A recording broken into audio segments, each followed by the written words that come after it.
I'm going to talk about the one thing that I know about, me. I don't know about quantum physics or I don't know a lot. I just know what I know. And, it occurred to me over the last couple of years that there's a deficiency in a lot of us. We don't think very much of ourselves.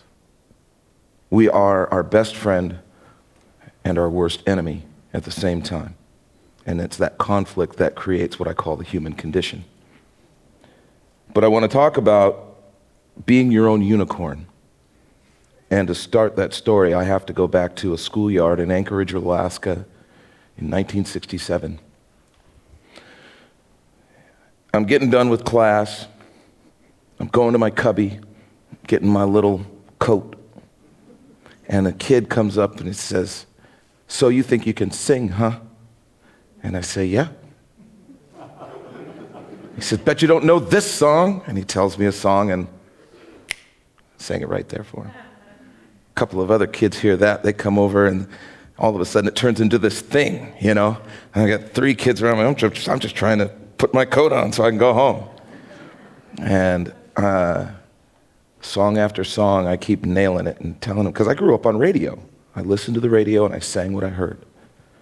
We get out of the school and we're on the schoolyard, and it's October in Alaska, and it's snowing those big, huge, fluffy flakes. And I lived across the street from the school, and by now there's like 8 or 10 kids. And I'm just in the center of them, and they keep, "Well, you don't know this song." And I sang it. "You don't know this song." And I sang it. And all of a sudden, out of the back, way back here, I hear, "Michael, Michael, Michael." I turn around, and this woman in a plaid, red and white plaid dress, apron, fuzzy slippers, running up. It's my mom. And she gets up, and apparently she saw all this go down. "Somebody's hurting my baby." But she comes up, she looks down at me, and she goes, "Michael, are you all right?" And I looked up at her and I said, "Yeah, Mom, I'm just singing." That's the very first thing I remember in my life. I've always been the guy who will sing anywhere, anytime, for anyone. I've always known what I was going to be. And as I got older, moved to Washington in '68, and assimilated myself into the little school system there, and everybody knew me as the kid who would sing. I knew what I was going to be, and they reinforced it. "You're going to be famous." And I believed them. Last day of 3rd grade, they had a talent show, and nobody saw it coming. But I walked out on that stage, and I went, "Jeremiah was a bullfrog." Was a good friend of mine. And there are people to this day who remind me of that. Junior high, high school, never stopped singing.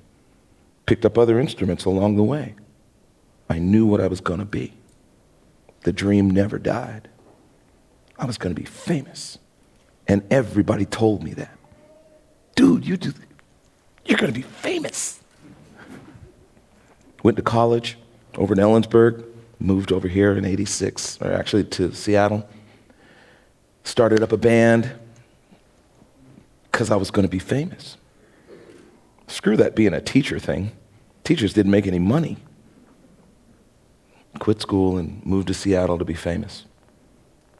Had band after band after band. And nobody really got me, got what I had to say. Other friends of mine, members of Soundgarden, Alice in Chains, Pearl Jam, those are all my friends. We drank together. And they went off and got famous. And so I was determined that that was going to be me. Well, it got to be about 2008, 2009, and I ran out of gas. Because I realized in the music business, there's no such thing as an old pop star. It's like, wow, there hasn't been an old pop star since like Andy Williams. And I didn't have a TV show, so it wasn't going to happen. But it crushed me. It's the darkest period of my life. Because if I wasn't going to be famous, who was I? What was I going to be? Music had always been the centerpiece of my world, my existence. And I believed everybody who told me I was going to be famous. And a friend of mine, Facebook had just been invented, sort of, and he messaged me and he says, dude, don't you remember? We don't do it because we're going to be famous or rich. We do it because we love it. And at that time, my oldest son was having his first child, and I was broke, and I didn't have a present for her. And, you know, I challenged myself to write her a song because that's the only thing I had to give. And the thoughts just weren't coming. It just wasn't happening. I had some music, but it just wasn't happening. Well, sure enough, go to sleep that night, wake up out of a dead sleep, stream of consciousness, and I wrote a song just about putting her to bed. It's called Little Princess. Wednesday, she just turned 10. And she goes, gee, Pa, I still love that song. But it reminded me that I knew what I was supposed to do. So I started making music for myself. Learned the recording process. I'm not very good at it. It's okay. It's not what it's about. One night in June of 2012, my phone rang, and the guy says, you ever heard of Macklemore? I heard of him, but I don't know him. He said, well, they're looking for a singer who sounds like Nate Dogg. And this particular guy had his own little label in Seattle, and I had done a lot of work with his artists in the early 2000s. So he called me, and, you know, all of a sudden I'm standing in the presence of two guys, and they're like, they don't know me, I don't know them, and we're trying to feel each other out, and they start playing this music. Show me these words, and the first thing that pops out of my mouth is, I'm gonna pop some tags, only got $20 in my pocket. Yeah, we like that. Put me in the booth. 45 minutes later, they cut me a check and I was leaving. And I didn't think anything of it. A couple weeks later, they asked me, hey, we're doing a video for Thrift. Do you want to be in it? Okay.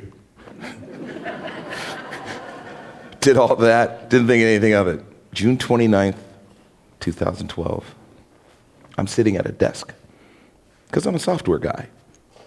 I had reinvented myself 2 or 3 times since I moved to Seattle. And now I was testing software at this company, and I'm looking out the window, and the video's going click, click, click, click, click. The numbers are just going up, and I'm sitting at my desk, and it's like, well, who is this Macklemore guy? And I go to another screen, and I look at some of his videos, and the one that struck me is Victory Lap, and it's all this live footage, and it shows him in front of all these people. And at one point, he's standing like this, and he's looking out at a sold-out Key Arena, and there's all these lights.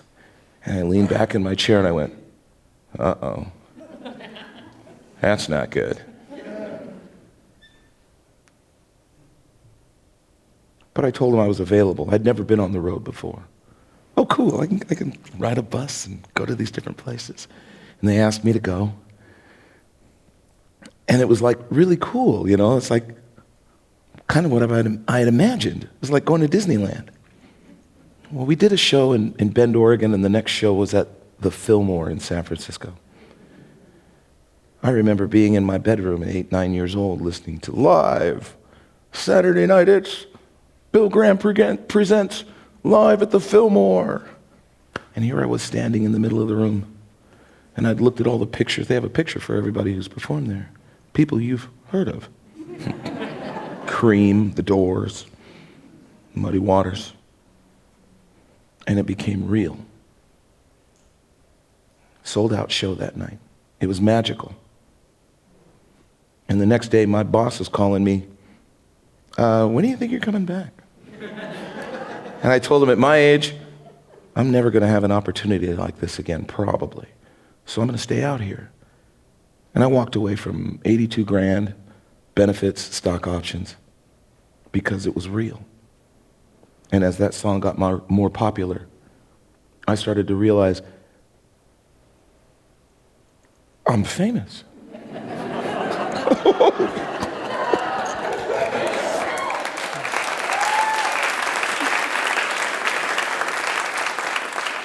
You know, I don't really take a lot of credit for it because, you know, I couldn't have gotten there without all the people like you who dug that song.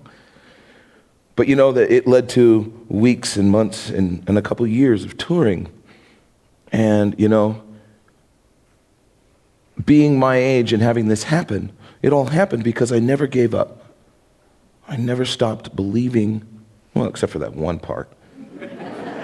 But I never really stopped believing this is what I do. And looking at people's faces all over the world, that is why I do it. Let's flash forward to the beginning of 2014. We're doing 3 nights in Paris. And I'm standing outside. I've been known to go out and talk to kids because some of those kids get there at like 5, 6, 7 in the morning and wait all day to come see that show. And I go out and talk to them. And I've learned so many things from them. But I have to tell you this. I'm talking to these kids outside this venue in Paris, and this kid goes, "Do you believe in unicorns?" And I thought back to 2009 when I realized there's no such thing as an old pop star.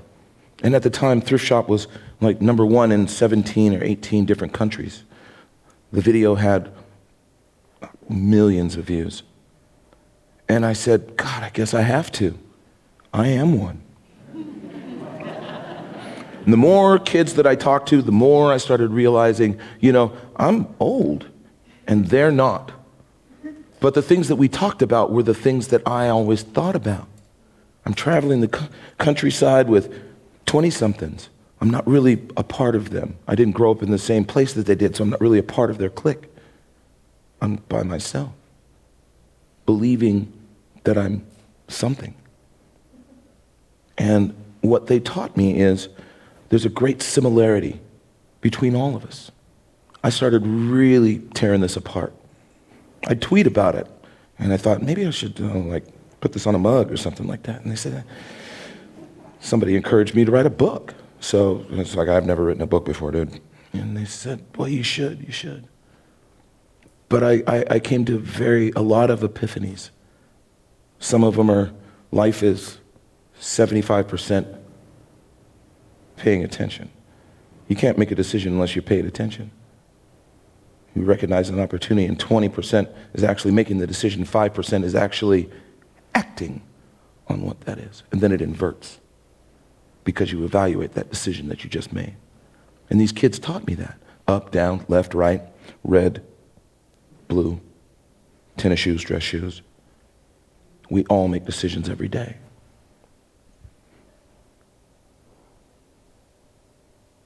Hashtag the Book of Wanz is my book. And it's epiphanies that I've come to. Some of them are my father's. Son, you only have to do 2 things in life. Die, make decisions. I don't recommend the former, so you better get damn good at the latter. And he's right. So I find myself in the position now, having lived a dream that I had always had. And I'm right back where I was 2009. How do I do this? I've been to Disneyland and it's over. How do I do this? I'm still finding it out. This is a part of it. You're a part of it. There are hundreds of species of mammals on this planet, thousands of insects, but only one human being. We've spent so much time figuring out what makes us different. Gender, skin color, you name it. And I started backing things out, and it's like, yeah, but we're still human. And each of us goes through the things that we go through every single day, which I call the human condition. And in that, I have found, based on my experience, which is irrefutable,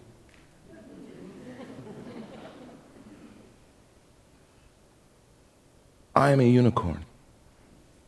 The dictionary defines it as a mythological animal with one single horn, usually defining chastity and purity. Well, no, not really. But the thing of it is that every representation of that animal I've ever seen has to do with hope, uniqueness, beauty, which is what human beings encompass themselves. The most fantastic creation on the planet, cursed with conceptions of time, thinking, and decision. But what I found is that if you know what you are, if you know who you are, you too can be your own unicorn. Because out of all the billions of people, there's only one you. There's only one me. No one else is ever going to do Thrift Shop. No one else is going to be the guy in that video. But then again, no one's going to have your job. No one likes coffee or tea just the way you do. No one raised your kids, has your grandkids. We are unique. And in that, we are special. So when somebody asks you, do you believe in unicorns? Tell them, yeah, I am one. I'll leave you with this. My mom used to say, son, if you can do something good for somebody, why wouldn't you? And I said, I don't know. She goes, well, do something good for yourself, and then go do it for somebody else. Love each other, take care of each other, support each other. We're the only species of humans we got. Thanks.